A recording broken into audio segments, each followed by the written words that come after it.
temperance or discipline, that's like a woman saying, well, you know what? I can sleep with 3 guys every day and actually bragging about it. No, sweetie, it's easy for you to sleep with a lot of men. It's very easy for men to check out of the sexual marketplace. So what do you say?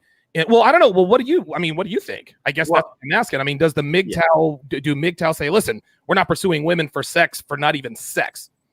Well, no, man. I mean, like I said, there's so many people, different people that come in, and our audience is made up of people who probably identify as incel, probably identify as MGTOW and red pill. But what happens is, I think the approach that I've taken is the giving up argument. I don't co-sign with that, because most of the guys that I know, at least, I can't see them, so I can't make the judgment. But what I would say is most of them have been in a situation where they put trust in women. Oh, and that trust was violated in a way, and that they're fearful of the repercussions of going back into a relationship. So that's that's the approach that I take with the people who are watching me.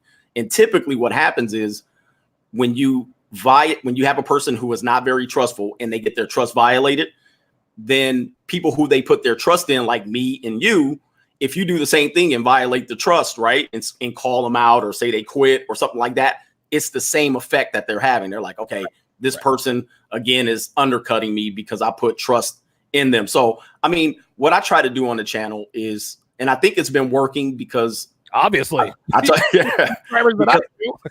mean, it kind of the subs definitely sped up. Is that the approach that I took was, I'm not going to judge based on how you participate with women. Okay, fair enough. And because the way, if I do that, that's basically validating women, right? And that's the whole thing that's the whole argument you're saying. Yeah. They're saying you're validating women, and you're saying you're trying to not validate women, but at the same time validating women. Okay. And I think it's people can run their channel how they want, but I say we can talk about women. We can talk about the issues with women, which you and I do the same thing. We do that. And then from there, you can make your own decision. I'm not going to crucify you based on the decision that you make. But if you validate them too much, I say you're going to run into this risk. You're going to run into that risk. Right. And I think that's been fair. It's been fair. So a lot of people who walk a different tribe or philosophy, they come to me and say, all right, at least he's not going to bash me and say, you know, I gave up, or what is it? You know what I mean? Yeah, that's basically how I look at it. And listen, I get it, man. Like, I use a lot of strong language. I've gone off on MGTOWs before.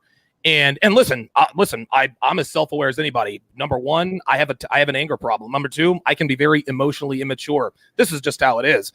I'm not perfect. I'm not trying to be perfect, but this is just how this is. This is one of the main reasons I wanted to do this show with you, is because I guess I got, and by the way, if anybody, I'm not looking at the chat. I'm sure, dude, I'm sure I'm getting roasted in the chat. If you guys want to call me up and air me, I got 7 callers in the queue now. We're going to get to those guys. Okay.